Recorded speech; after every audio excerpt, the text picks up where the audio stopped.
আজি মই আপোনালোকক অমিতাৰ এনেকুৱা এটা অদ্ভুত গুণৰ কথা কম জানি আপোনালোক আচৰিত হ'ব। অমিতাৰ বিষয়ে মই একো বৰ্ণনা নিদিওঁ। কি ৰোগত আপুনি ইয়াক ব্যৱহাৰ কৰিব পাৰিব জানিলে আচৰিত হ'ব। মই লিষ্টখন যদি আপোনালোকক কৈ দিওঁ, অৰ্শ, ঋতুস্ৰাৱ বন্ধ হ'লে, সূতা পেলু হ'লে, স্প্লিহা ৰোগ, যকৃত ৰোগ, বৰ্ণ, গুল্ম ৰোগ, কুষ্ঠবদ্ধতা, মেলেৰিয়া, জিভাৰ ঘাঁ আজি, তাৰপিছত মাংস বৃদ্ধি হোৱা, কাহ, অৰুচি, অম্লপিত্ৰ, মাতৃদুগ্ধ কমি যোৱা, শিৰাৰ বিষত, আঙুঠি যদি খৰ হয়, হৃদৰোগত, গৰ্ভপাত হ'লে যদি তাৰ কিবা প্ৰব্লেম হয়, অজীৰ্ণ ৰোগত, অতিসাৰ, পেটৰ ভিতৰত জ্বলা-পোৰা কৰিলে, দাঁতৰ আলু ফুলিলে, মধুমেহ, ভৰিৰ তলুৱাত যদি পুৰণি হয়, ঘামচি, গেষ্ট্ৰিক আলচাৰ, জণ্ডিছ নিচিনা ডাঙৰ ডাঙৰ বেমাৰৰ ঔষধি এই অমিতা।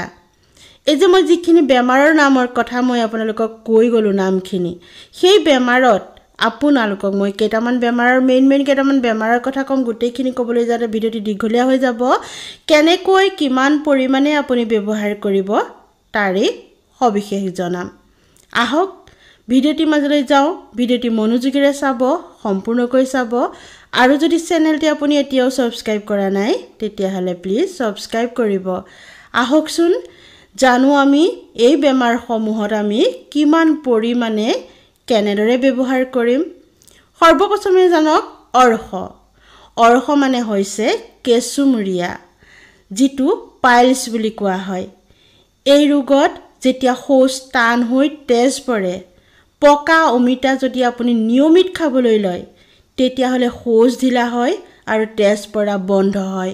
ভিতৰি আপোনাৰ যি কাৰণত এই কেঁচুমূৰীয়া তেজ পৰা হৈ গৈছেগৈ সেইখিনি আপোনাৰ ভাল হ'বলৈ আৰম্ভ কৰিব। নিয়মিত খাব পাৰে, কোনো কথা নাই। তাৰ পাছত আপুনি পেলু হ'লে, সূতা পেলু কিমান ভয়ংকৰ নহয়নে? ইয়াৰ কাৰণে ডক্তৰৰ ওচৰত যেতিয়া সূতা পেলু পেটত হোৱা বুলি গম পায়, তাৰ যেতিয়া চিকিৎসা কৰিবলৈ যাব, ইমান বেছি পৰিমাণে আপোনাৰ টকা পইচা খৰচ হ'ব, জানি আচৰিত হ'ব।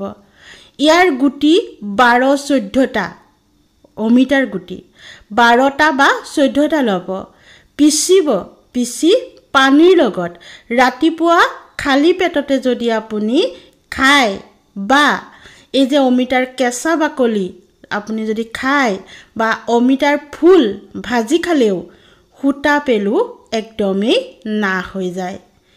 খুব সহজ নহয়নে? কেঁচা অমিতা, আঠা সকলো প্ৰকাৰৰ পেলু নাশ কৰিব পাৰে। কিমি পেলু যদি হয় তেতিয়াহ'লে আপুনি কেঁচা অমিতা বাকলি চুবাই খাই দিয়ক। অকণমান ধৰিব মুখত, কিন্তু পেটত গৈ ইয়ে আপোনাৰ কিমি পেলু একেবাৰেই ধ্বংস কৰি দিব।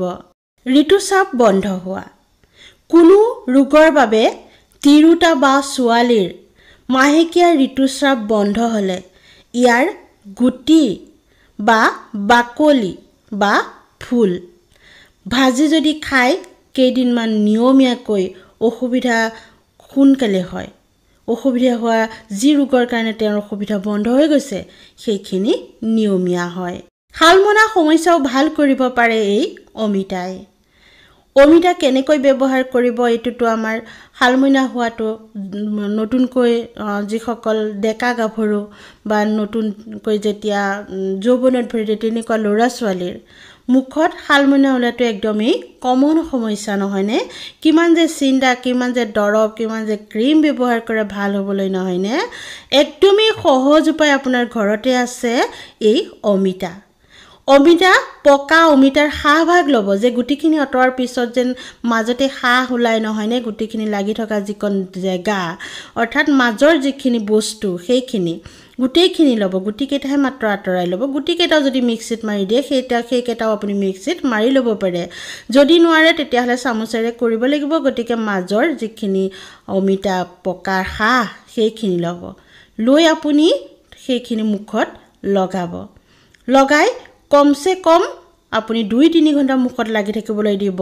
তাৰ পাছত ধুই পেলাব তাৰ পাছত আপুনি ইয়াৰ আঠা লগালেও শালমইনা ভাল হয় যেতিয়া আপুনি পাতৰ ঠাৰি এডাল আঁতৰাবচোন বগা বগাকৈ আঠা ওলায় সেই আঠা লগাই থব পাৰে আপোনাৰ শালমইনা কেইটাত চাব খুব সোনকালে শালমইনাৰ পৰা আপুনি আৰোগ্য লাভ কৰিছে এইটো কথা আমি সকলোৱে জানো নহয়নে কুষ্ঠবদ্ধতা অৰ্থাৎ যদি আপোনাৰ লেট্ৰিন কঠিন হয় তেতিয়াহলে আপুনি নিয়মিত কেইদিনমান পকা অমিতা খাই দিবচোন আপোনাৰ কুষ্ঠকাঠিন্যতাৰ যি সমস্যা সেয়া একেবাৰে ভাল হৈ যায় মেলেৰিয়া ৰোগতো আপুনি অমিতা ব্যৱহাৰ কৰি আৰোগ্য লাভ কৰিব পাৰে ইয়াৰ আঠা মিচিৰিৰ পানীৰ লগত সেৱন কৰিলে মেলেৰিয়া জ্বৰ নিৰাময় হয় ইয়াৰ আঠা মানে যেতিয়া অমিতা কেঁচা অমিতা ওপৰৰ বাকলি এৰুৱাবচোন তাতো বগা বগাকৈ আপোনাৰ আঠা ওলায় পাত ছিঙিব পাতৰ পৰা ওলায় সেই তাৰে আপুনি যিমান পাৰে 3 টোপাল পাৰে 4 টোপাল পাৰে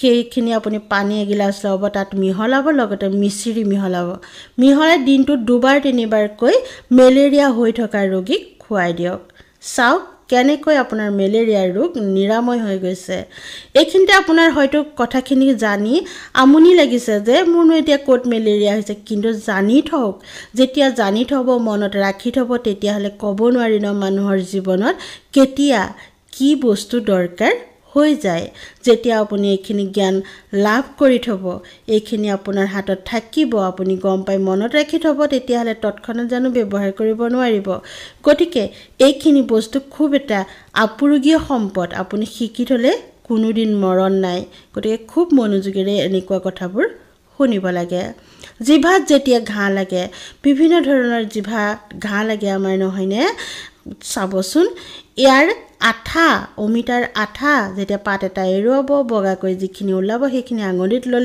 লৈ য'ত আপোনাৰ ঘাঁ হৈছে তাত লগাই দিয়ক লগাই চাওক আপুনি কেনেকৈ দুদিনত আপোনাৰ ঠিক হৈ গৈছে বেছিকৈ নালাগে দিনটোত 2বাৰ বা 3বাৰকৈ লগাওক দুদিনত আপোনাৰ জিভাৰ ঘাঁ শুকাই ভাল হৈ যাব আছিনা কিছুমানে আজিনা বুলি কয় কিছুমানে আছিনা বুলি কয় আমি আছিনা বুলি কওঁ আপোনালোকৰ ফালে কি কয় নাজানো আমাৰ শৰীৰৰ বিভিন্ন অংশত হোৱা টানকৈ যি গুটিবোৰ সেইবোৰ সমস্যা কিছুমানে দূৰ কৰিবলৈ কিমান যে বিচাৰি থাকে কিমান যে কমেন্টত সুধি থাকে আছিনা দূৰ কৰিব পৰা উপায় আপুনি একদম ঘৰতে আছে অমিতাৰ বগা আঠা লগাই আপুনি ৰাতিটো কাৰণে লগাই থৈ দিয়ক তাতে আপুনি কেইদিনমান তেনেকৈ লগাই থাকক যিকেইটা আছিনা আছে লগাই থাকক চাওক নিজে হৈ যাব আৰু আপুনি কাটিলে যিমান তেজ ওলাই নহয় নে কেনেবাকৈ যদি আপুনি ছিঙি দিও বুলি ভাবে কাটি দিয়ে বিষটোটো হয়ে লগতে বহুত তেজ ওলাই নহয় নে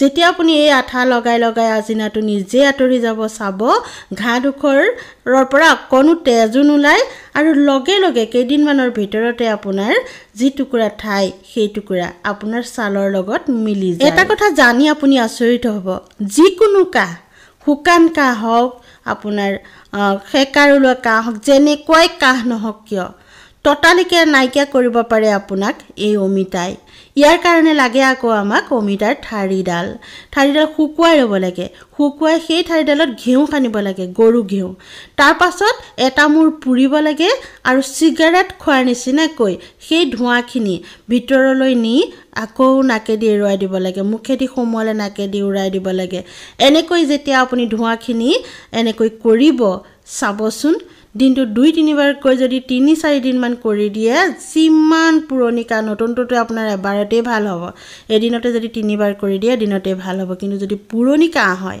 তেতিয়াহলে 3-4 দিনমান কৰি দিয়ক চাওক কাহটো ভাল হ'বয়ে জীৱনত আপোনাৰ তেনেকুৱা এলাৰ্জি জাতীয় কাহ কেতিয়াও নহয় কেঁচা অমিতা নিয়মিত সেৱন কৰিলে যি মাতৃৰ দুগ্ধ কমে সেই মাতৃৰ দুগ্ধ বৃদ্ধি হয় শিৰাৰ বিষটো আপোনাক কামত দিয়ে আৰু জণ্ডিস ৰোগীক এনেদৰে অমিতা বইল কৰি যদি কেইদিনমান খাই দিয়ে তেওঁ 2-3 সপ্তাহমান জণ্ডিস ৰোগ নিৰাময় হয় গেষ্ট্ৰিক আলচাৰতো কেঁচা অমিতাৰ তৰকাৰী খালে খুব উপকাৰ পোৱা যায় মুঠৰ ওপৰত ক'বলৈ গ'লে অমিতাৰ উপকাৰী গুণৰ কথা কৈ শেষেই কৰিব নোৱাৰি গতিকে অমিতা যেতিয়াই পায় তেতিয়াই খাবলৈ আৰম্ভ কৰক যি যেনেকৈ নেখাওক লাগিলে যিকোনো প্ৰকাৰে আপোনাৰ উপকাৰহে হ'ব ইয়াৰ অপকাৰ বুলি একোৱে নাই ভিডিঅ'টি চাই নিশ্চয় আপোনাৰ ভাল লাগিল এটা লাইক কৰিব চেনেলটি সাবস্ক্ৰাইব কৰিব